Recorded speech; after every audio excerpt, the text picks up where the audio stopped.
avoir l'occasion d'observer la démarche pour trouver des figures de style dans un texte et pour les expliquer. Pendant votre écoute, remplissez le tableau. Un retour en grand groupe sera fait ensuite pour construire l'aide-mémoire officielle. Donc, je vous présente le tableau à remplir pendant l'écoute. Il est formé de 4 colonnes. Dans la première, vous devez indiquer le nom de la figure de style. Dans la deuxième colonne, comment fait-on pour la repérer? Quelle est la stratégie ou la manipulation qu'on doit faire? Ensuite, quel est l'effet créé?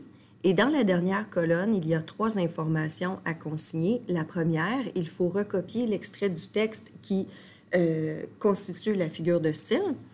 Ensuite, on indique quelles questions il faut se poser pour arriver à expliquer le passage. Et finalement, quelle est l'explication donnée dans la capsule? Donc, dans le tableau, il y a 4 espaces pour noter 4 figures de style parce qu'en première secondaire, il y en a 4 à maîtriser.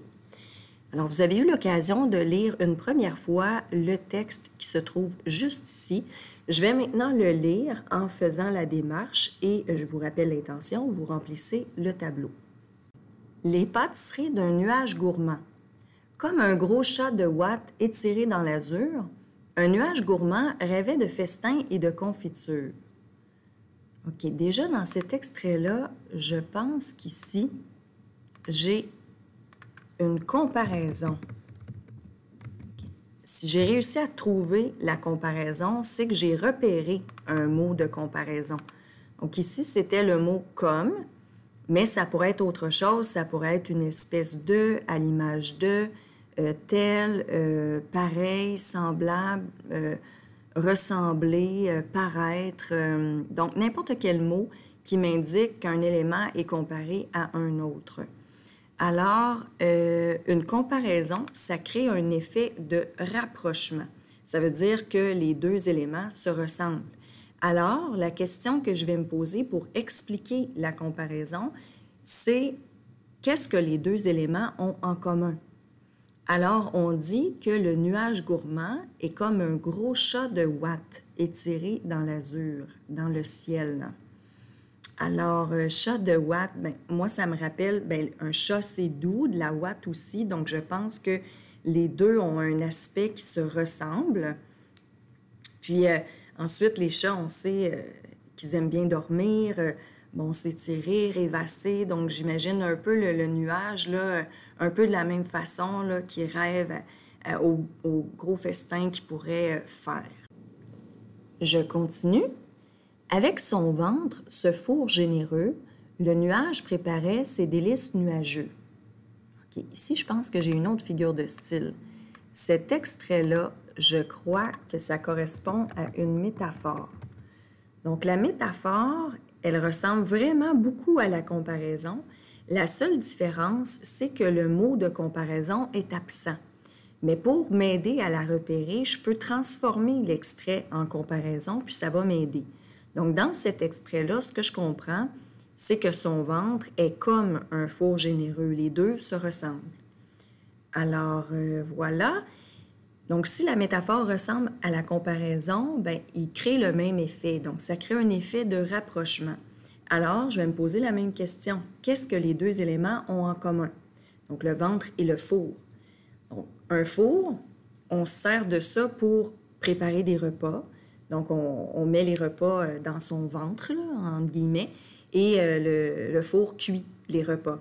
Mais là, évidemment, on parle d'un nuage, alors il ne prépare pas des repas, mais dans son ventre, à l'intérieur de lui, il possède plein d'ingrédients pour créer des conditions météorologiques. Puis c'est ça qu'il prépare dans son ventre. Alors, c'est pour ça que les 2 se ressemblent, d'après moi. Il mélangeait la pluie, le vent et le tonnerre, les rayons de soleil, la neige et les éclairs pour créer ces desserts qu'il offrait à la terre. OK, ici aussi, j'ai une figure de style qui est très facile à repérer parce que ça fait longtemps que je la connais.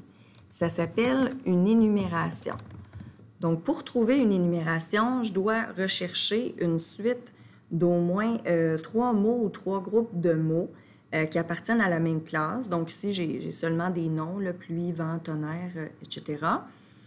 Et ils sont séparés par des virgules. Alors, c'est facile à repérer. L'effet créé par une énumération, ça crée un effet d'amplification. Alors maintenant, la question que je dois me poser, elle est différente. Je dois me demander quelle idée le poète veut amplifier. Alors ici, moi, je crois que le poète veut amplifier l'idée que le nuage dispose d'une grande variété d'ingrédients pour créer ces conditions météorologiques. Là, on en nomme 6 dans l'énumération. Alors, je pense que c'est ça qu'on veut dire ici. Mais alors que pleuvaient les sucreries, la neige fondait, quelle tragédie! Bon, ici, je pense que j'ai une dernière figure de style, elle aussi très facile à repérer. Ça s'appelle une répétition. Donc, ça pourrait ressembler à une énumération parce que les éléments sont séparés par des virgules, mais ce qu'on remarque surtout, c'est que c'est exactement le même mot, alors que dans une énumération, c'est des mots différents. Alors, très facile à repérer. J'ai juste à trouver un mot ou un groupe de mots qui se répètent au moins 2 fois sous exactement la même forme. Alors, voilà. Donc, la répétition, ça crée un effet d'insistance. Alors, la question que je dois me poser, c'est quelle idée le poète veut-il exprimer avec autant d'insistance? Et là, moi, je pense que le poète ici veut insister sur le fait que le nuage produit tellement de conditions météorologiques qu'il en vient au point où il se vide complètement. Donc, ça pleut sur la Terre, là, toutes ces conditions météorologiques, et puis à la toute fin, il ne reste plus rien du nuage.